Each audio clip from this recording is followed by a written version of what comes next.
Qu'est-ce que je retiens déjà 2 jours et demi de parcours à travers la région Bourgogne? 2 choses déjà. La première, c'est la gentillesse de l'accueil qui m'est réservé partout par les lycéens d'une part et puis par les enseignants.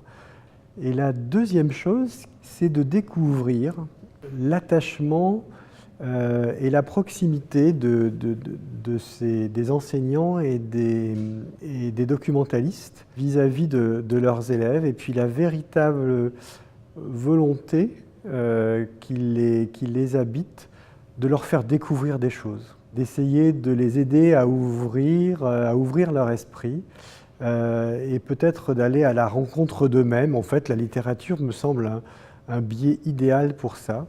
Si ma présence a pu quelquefois les inviter à sentir toute la richesse qu'il pouvait y avoir dans la lecture, eh bien déjà c'est extraordinaire. L'idée, c'est même d'aller jusque-là, c'est de leur dire que là, il y a un moyen possible de grandir soi-même. J'imagine que c'est une bonne chose de voir un auteur qui est présent devant eux en chair et en os, de visualiser qu'un auteur, c'est pas quelqu'un d'inatteignable et que tout simplement l'écriture, c'est un travail, c'est un artisanat qui demande une certaine volonté, qui demande, comme n'importe quelle activité humaine, de la prendre à cœur, de s'y investir avec le désir de donner le mieux de soi-même dans la voie que l'on a choisie.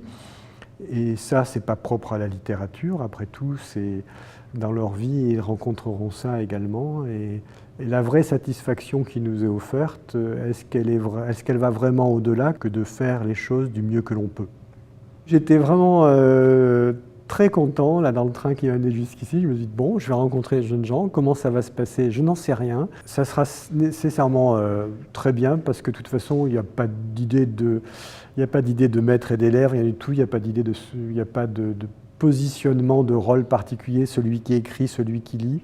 Je ne m'attendais pas à figurer dans une sélection pour des lycéens, alors que le sujet de mon bouquin, par essence, est plus que grave. Et qu'en plus est situé très loin dans le temps, puisque ça nous ramène un siècle en arrière. Je me disais que les jeunes d'aujourd'hui pouvaient assez peu s'intéresser à ce sujet-là.